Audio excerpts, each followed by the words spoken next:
Aquilo que o Kleber falou é verdade, viu? Eu era o cara mais tímido que você podia imaginar. Falar aqui com vocês, nossa, isso aí era uma coisa improvável. Mas como o nosso Deus é o Deus dos imparáveis, né? Eu era um improvável. Pra você ter ideia, eu fiz... Aos 18 anos eu entrei no curso de História pelo SESMAC. Eu cursei 1 ano. Mas aí eu saí. Aí depois eu passei na UFAL. Quando eu tinha 20... em 2000. Vou dizer a idade não, em 2000. Porque senão vocês vão saber, né? Vão se confundir, vão começar a calcular aí, vai se distrair. Em 2000 eu passei na UFAL para o curso de Ciências Sociais. Cursei 3 anos. Né? Eu pensei, comecei a gostar de Ciências Sociais. Eu fui mais como, sabe, não queria muito nada com a vida, assim, era meio folgado. Aí fui mais porque a minha mãe disse, tem que fazer uma faculdade, tem que ter um diploma superior. Aí eu fui. E assim, sabe, comecei a gostar, tal, porque eu gostava de ler, eu gostava de escrever desde adolescente, então assim comecei a gostar, né? Tava pensando em ia ser um cientista político, ia ser um antropólogo, alguma coisa desse tipo, da área, né? Mas depois dos 3 anos eu saí da faculdade, e sabe qual foi um dos principais motivos? Porque eu não conseguia apresentar um trabalho. Eu tremia. Eu disse, como é que eu vou ser um professor? Eu não consigo falar em público. Eu tremia que nem vara verde. Mas sabe quando Deus insiste com alguém? Aí quando tinha reunião de trabalho, equipe de trabalho, poxa, quem era que era escolhido para apresentar? O Júnior. Oxe, logo eu. Mas eu sabia que Deus era quem estava empurrando a coisa. Mas eu saí, sem trancar a faculdade, com medo disso. Porque eu não conseguia falar em público. Mas Deus, como ele disse para Davi, ele disse, olha, eu te escolhi ainda quando tu era informe, no ventre da tua mãe. Eu já te conhecia.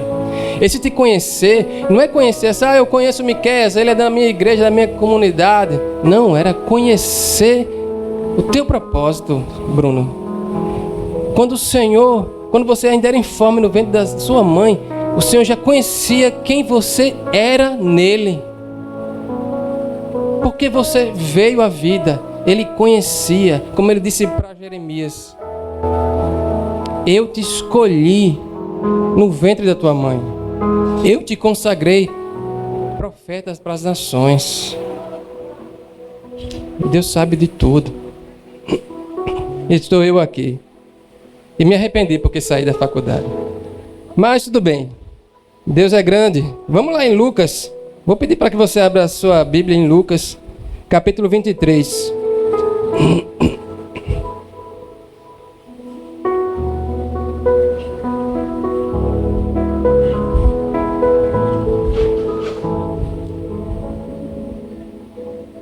Lucas capítulo 23.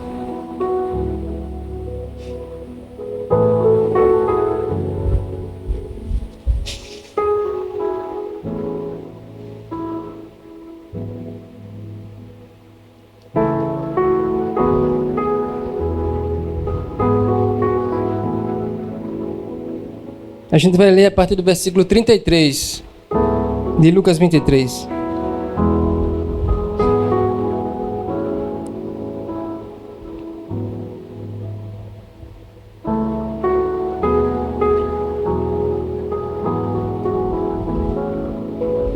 Vamos fazer melhor, vamos ler a partir do versículo 39.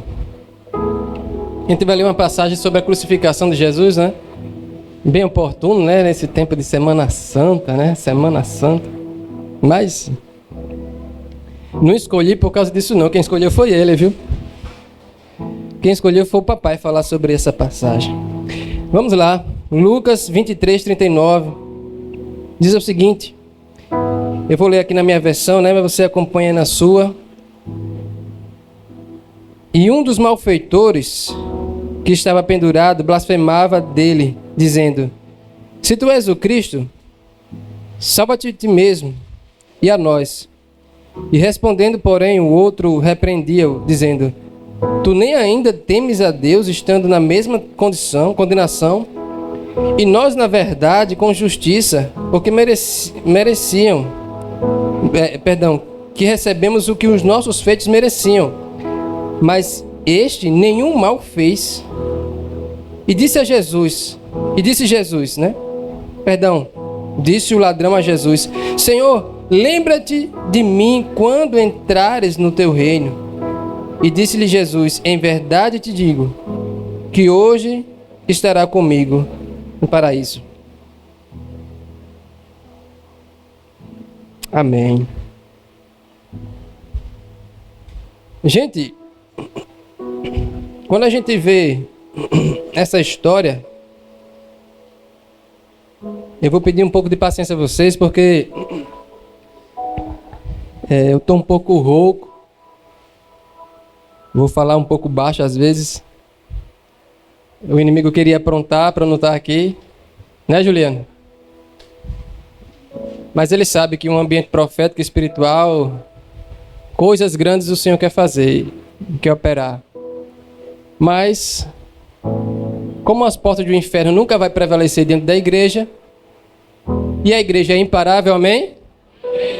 A gente segue em frente, vencendo cada dia. Eu digo que essa história desses ladrões porque foi assim que Lucas, Marcos, Mateus falou, né? Se referiu a esses dois que estavam pendurados na cruz ao lado de Jesus, né? É a história de alguém que estava no lugar certo, na hora certa, diante da pessoa certa. Parece estranho, né? Dizer que o cara estava no lugar certo, na hora certa, com a pessoa certa. Com a pessoa certa até tudo bem, mas no lugar certo, na hora certa. Na cruz, pendurado, sendo julgado, né? Porque aqueles homens, eles estavam numa pena de morte, né? Eles receberam pena de morte. Eles eram ladrões. E a condenação, a sentença sobre a vida deles foi uma morte. Foi a morte. Olha, vocês vão morrer. Né? Mas, apesar, olha que coisa interessante. Aqueles homens que estavam sob uma pena de morte, foi crucificado naquele mesmo dia e na mesma hora que o justo juiz estava sendo crucificado. Quem é o justo juiz? Nada mais, nada menos do que Jesus, aquele que vai julgar os vivos e os mortos de todo o mundo e o universo. Ele foi crucificado ao lado do juiz supremo. Os caras que tinham sido condenados à morte estavam sendo crucificados ao lado de quem? Da vida. Olha só que coisa interessante. Os que estavam condenados à morte estavam sendo crucificados ao lado da vida. Eles estavam nada mais, os sentenciados à morte estavam nada mais, nada menos ao lado de quem? Da vida. Era a vida? Era. Você quer saber que Jesus é a vida? Vai ler o livro de João. No livro de João, capítulo 14, João vai dizer assim, olha, que Jesus disse: eu sou o caminho, a verdade e a... Vamos participar, vamos fazer interatividade. Era interatividade, né? Jesus disse: eu sou o caminho, a verdade e a...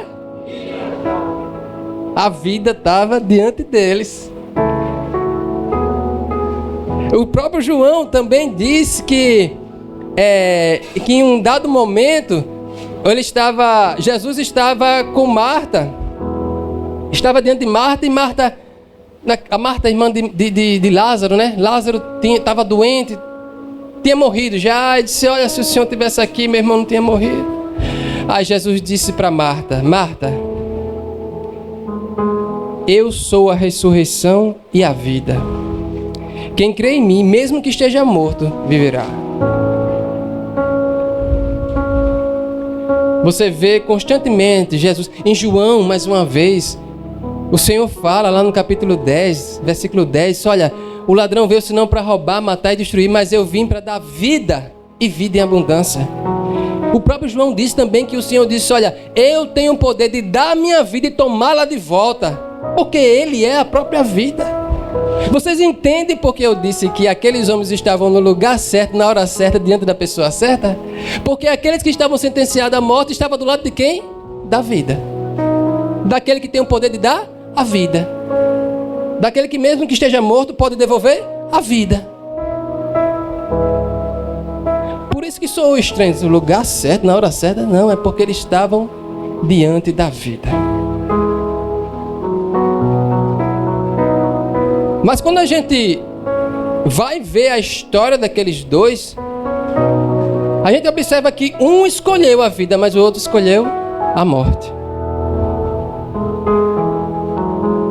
Você percebeu que os dois tinham a mesma oportunidade? Os dois tiveram a mesma oportunidade. Os dois estavam tendo a mesma oportunidade. Porém, um escolheu a vida. Só um escolheu a vida. Aí você diz, não, Júnior, talvez aquele outro ladrão, ele não conhecia a história de Jesus. Não, quando a gente lê o texto, a gente observa que os dois conheciam Jesus. Tanto que aquele ladrão que não reconheceu Jesus ali, ele disse, se tu és o Cristo, desce daí e livra-nos nós também. Olha, entendeu que ele ouviu falar que Jesus ali, o crucificado, era o Cristo? Era o Cristo, ele sabia. Ele conhecia alguma... E outra coisa, Jesus era famoso em toda aquela região. Se fez conhecido. Então ele conhecia que Jesus era o Cristo. Ele ouviu falar que Jesus era o Cristo. Pelo menos ele ouviu falar que Jesus era o Cristo, o Messias. Mas o outro, você vê que também o outro conhecia, tanto o outro disse assim, ei rapaz, a gente está aqui porque a gente merece. Os nossos feitos fez com que a gente merecesse estar aqui. Mas esse é inocente. Olha, ele sabia que Jesus era inocente. E aí ele prova mais ainda que ele conhecia quem era Jesus quando ele disse bem assim, Senhor, olha só como ele trata Jesus. Senhor, quando você estiver no teu reino, ou seja, ele reconheceu que Jesus era um rei. Quando você estiver no teu reino, lembra-te de mim. Você entendeu que os dois conheciam Jesus? Os dois conheciam Jesus, os dois ouviram falar sobre Jesus, ouviram falar sobre o Cristo, mas só um escolheu a vida, o outro escolheu a morte. Poxa, como é que alguém... Mas aí eu pergunto, eram dois ladrões. O raciocínio, eles eram dois ladrões, e ladrões assim, a Bíblia fala de salteadores, né? Quando você vai ouvir falar de salteadores na Bíblia, você pode lembrar de repente como aqueles que pegaram o bom samaritano, né? Na história do bom samaritano, que roubou aquele homem, que roubou a história do bom samaritano fala que ladrões, salteadores, roubaram um homem e bateram nele e deixaram ele meio morto. Então, talvez aqueles dois homens tenham histórico de assassinato, latrocínio, roubo seguido de morte. Talvez eles fossem bandidos realmente perigosos. Perigosos. Então como é que um conseguiu, como é que aquele ladrão conseguiu reconhecer Jesus e se entregar a ele? Mas como é que o outro não conseguiu ver a oportunidade que estava ali diante dele? Poxa, que cara estúpido, não reconheceu, tendo a oportunidade, já estava sentenciado à morte. E ele podia reconhecer que estava diante da vida ali. Poxa, o cara que podia salvar ele. Que cara estúpido, que cara burro. Como diz o Chaves, burro, dá 0 para ele. Que cara burro, dá 0 para ele. Mas assim, como é que a gente vai entender como um chegou ao raciocínio de que estava diante dele o Senhor da vida e o outro não conseguiu reconhecer isso? Como? Como? Às vezes a gente, quando vê essa cena da crucificação, e Jesus ali no meio daqueles 2 ladrões, a gente pensa numa coisa distante, assim, que a gente parece que não está relacionado com aquilo, né? Mas eu vou dizer uma coisa a vocês. O cenário deles e da gente, que a gente está aqui nesse momento, agora, não tem diferença nenhuma. Sabe por que não tem diferença nenhuma? Eu vou dizer a você por quê. Porque a palavra de Deus diz que por causa do pecado dos nossos primeiros pais, Adão e Eva, todos estão condenados à morte. Uma pena de morte está sobre a humanidade. Não somos diferentes em relação a isso aqueles que estavam sendo crucificados, não, aqueles ladrões. Porque a Bíblia diz que todos pecaram e todos estão separados da glória de Deus. Ou seja, estão condenados à morte. Toda a humanidade está condenada à morte. Ou seja, nesse sentido, tem alguma diferença nossa em relação àqueles ladrões, a condição daqueles ladrões? Não. Ah, não, porque eles são ladrões. Júnior, eu nunca matei, nunca roubei. Não. Faz diferença para Deus. Todos estão sob uma maldição do pecado.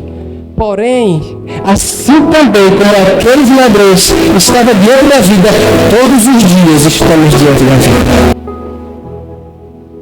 Todos os dias você está diante de Cristo. E todos os dias Cristo está oferecendo para você a vida. Mas também todos os dias o diabo está oferecendo para você a morte. Porque se você observar no contexto, naquela conversa entre aqueles ladrões, você vai observar quem cada um estava sob o domínio.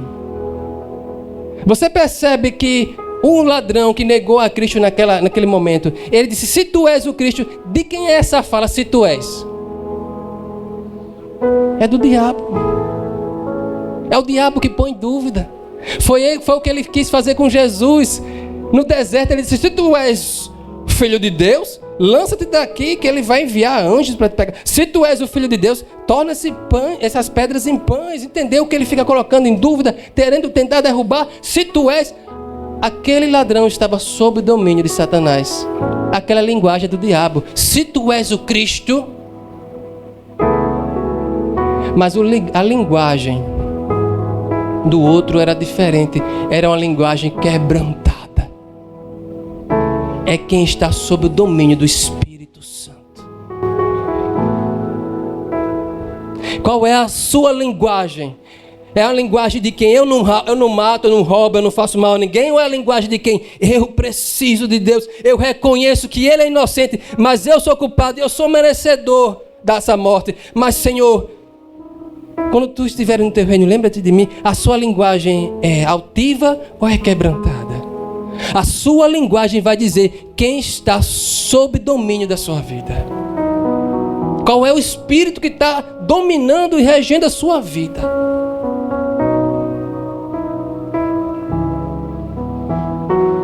Sabe, eu vou contar um segredinho para vocês, não contem a ninguém não. Pelo amor de Deus. Fica aqui entre nós. Viu? Se eu ficar sabendo lá em Maceió, eu já sei de onde saiu. Crente não fofoca, gente, é brincando. Gente, é o seguinte, vou contar, vou falar como o pastor Manassés diz, vou ficar nu aqui diante de vocês. Da maneira correta, né? Aleluia. Eu vou me expor. Alguns, acho que a maioria sabe, assim eu não sei, mas eu sou policial militar. E esse ano, agora em julho, eu vou fazer 20 anos de polícia, graças a Deus, e vivo. Aleluia. 20 anos vou fazer. E nesse ano também vou fazer 20 anos de crente. Porque eu entrei na polícia em julho de 2002. E em outubro de 2012 eu me converti.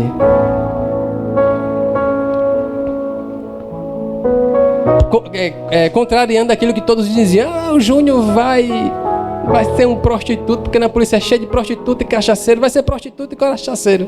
Mas o Júnior foi santo e salvo, para a glória de Deus. Até hoje, graças a Deus, até aqui o Senhor me ajudou.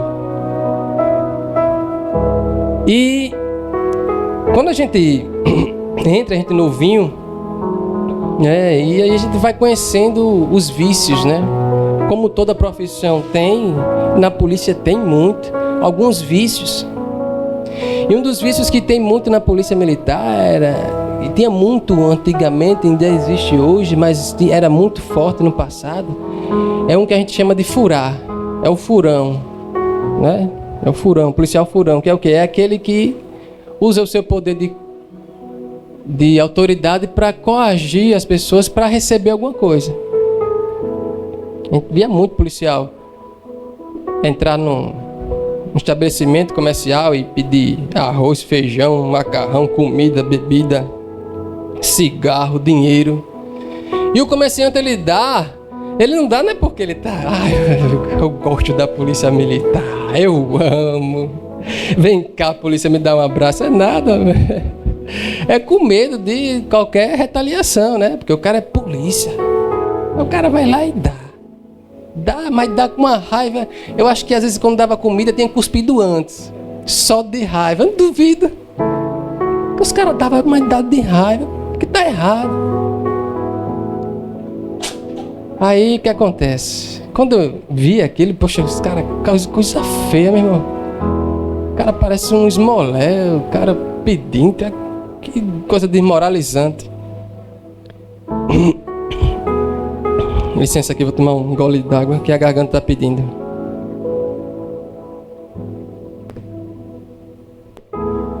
Aí, eu acho que com uns 8 meses ou 10 meses, o Júnior estava fazendo a mesma coisa. O Júnior estava fazendo a mesma coisa.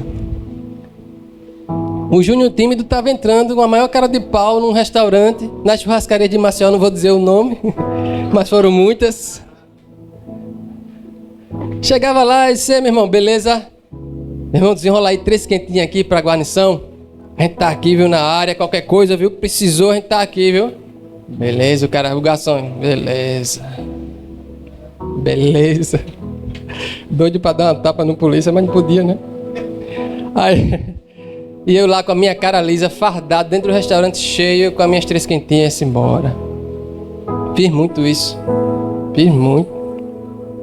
E pizzaria, sandubaria. Chegava lá, irmão, desenrola aqueles 3 sanduíches aqui pra guarnição, a gente tá sempre por aqui fazendo a ronda, viu? Beleza, aquela cara de pau da poxa, meu irmão. Eu achava aquilo horrível, né? A gente tava fazendo igualzinho. São João, na época de festa junina, 5 horas da manhã, a gente indo-se embora do serviço, aí os caminhões estavam descarregando milho, a gente chegava com a viatura, abria a mala e disse, ei, meu irmão, desenrola aí uns milho pra gente aqui, velho. O cara enchia o cara do milho assim, olhando pra mim, doido pra dar uma tapa, só se eu pudesse. Minha mãe já estava acostumada, ei, tem milho esse ano, né? Era que ela gostava de fazer, minha mãe gosta de fazer canjica, essas coisas. Aí o que acontece? Só que teve um momento em que eu comecei a ver, poxa, eu achava isso errado e estou fazendo. Eu achava isso errado e estou fazendo. Cara, eu achava isso feio. Ou seja, é o Espírito Santo, né? Porque eu era novo convertido, mas o Espírito Santo ali falando. Mas eu continuei fazendo, mesmo achando que não era legal, que era feio, não ficava bem.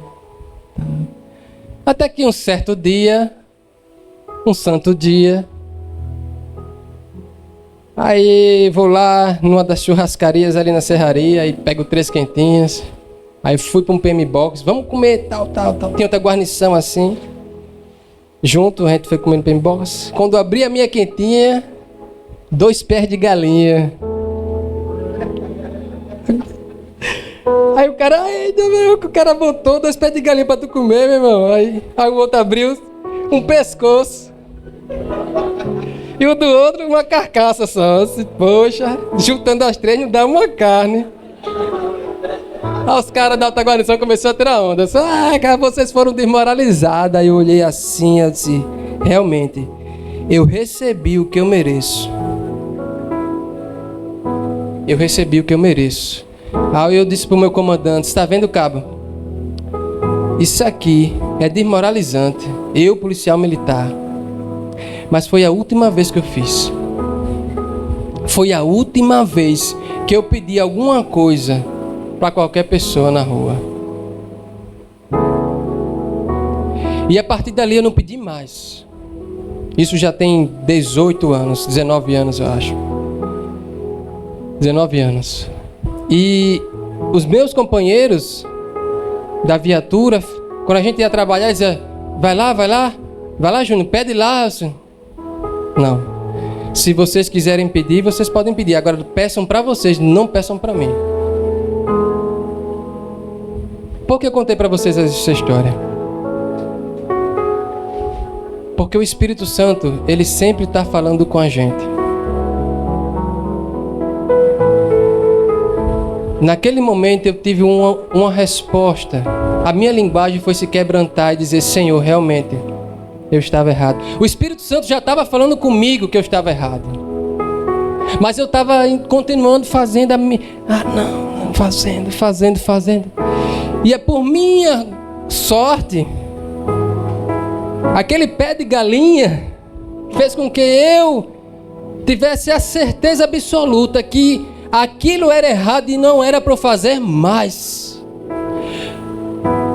Mas em vez de um pé de galinha, naquela quentinha poderia ter morte.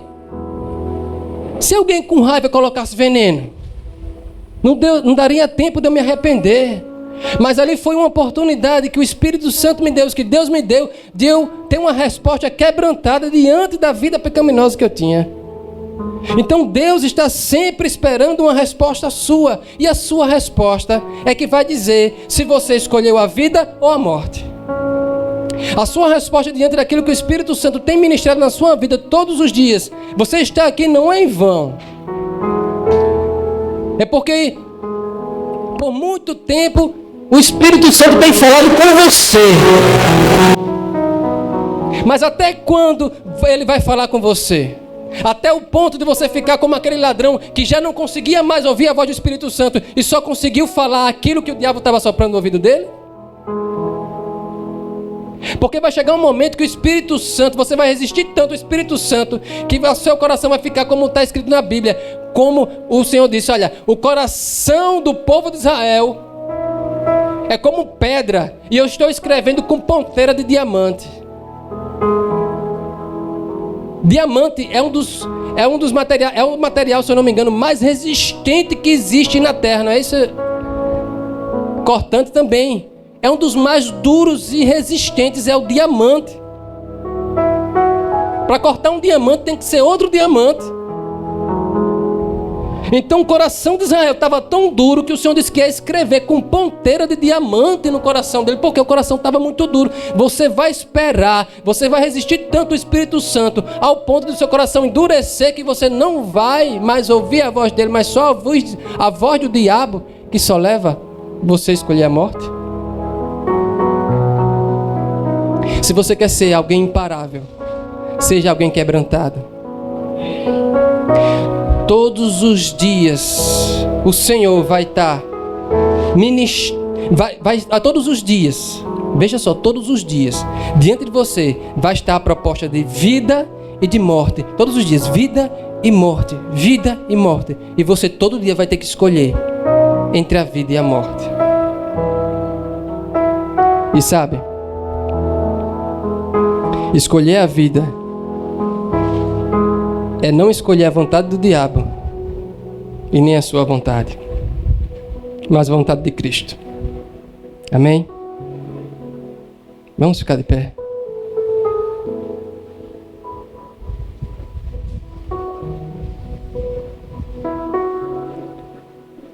Aquela cruz que era uma pena de morte, na verdade, era uma oportunidade que Deus estava dando à vida. Não somente para o rei da vida, que tinha o poder de dar e tomá-la de volta, mas para aqueles dois homens que estavam do lado dele. O Senhor está dando a você, todos os dias, a escolha entre a vida e a morte. Eu vou dizer a vocês, eu quero é vida. E você? Feche seus olhos. Pai, o Senhor está colocando diante de cada um aqui a vida e a morte, todos os dias. E a Bíblia deixa bem claro quem é a vida. Pedro disse no Sinédrio: vocês crucificaram o autor da vida. João disse que Jesus falou: eu sou o caminho, a verdade e a vida. Eu não conheço um ser humano na terra que não queira tanto viver.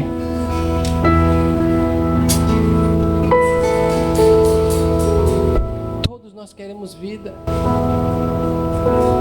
E queremos viver uma vida com abundância de alegria. Ah, Pai, mas o Senhor deixou bem claro que essa realidade de uma vida com abundância só está em Ti. Porque em nenhum outro nome que importa diante dos homens, que importa que nós sejamos salvos a não ser o nome de Jesus Cristo, que nos dá e nos garante a vida e vida eterna. E eu rogo aqui, Senhor, nessa manhã, que o Senhor venha ministrar vida e vida e abundância em quem está aqui.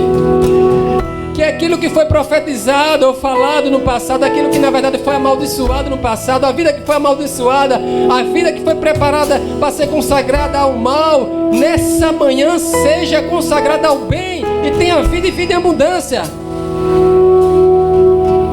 Eu profetizo vida e vida e abundância em quem está aqui nesse ambiente, porque esse ambiente é ambiente de vida, é ambiente profético, ambiente em que o Senhor se faz presente, e onde o Senhor está presente, a vida se faz presente. Ó Senhor, ministra vida em cada um de nós.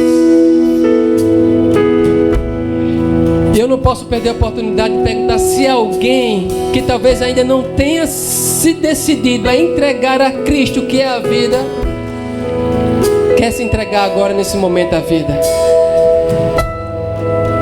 Se tem alguém que quer se entregar à vida, não perde a oportunidade, meu irmão. Eu não vou nem dizer que você levanta o braço, vem correndo para cá. Vem correndo para cá e vem receber a vida. Não sou eu não, é o Cristo que está aqui do meu lado, do seu lado. Vem e se entrega a vida. Se você está afastado, não sei. Se não, é porque meu pai, é minha mãe.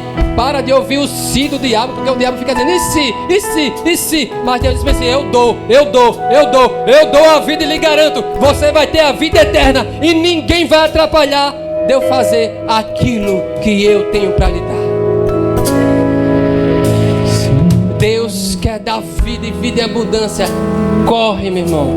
Não perde a oportunidade. A oportunidade é essa. Deus está colocando diante de você a vida e a vida em abundância.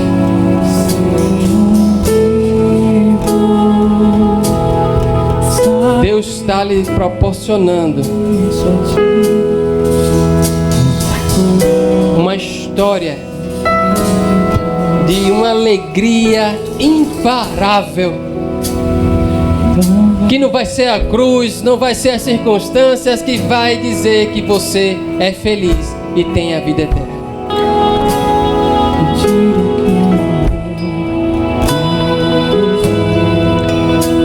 Que o Senhor, o Deus maravilhoso, o autor da vida, como disse Pedro, esteja todos os dias lhe fortalecendo, para que você sempre faça a escolha certa, você sempre escolha a vida. Aplauda o Senhor por isso. Glória a Deus. Obrigado, Deus.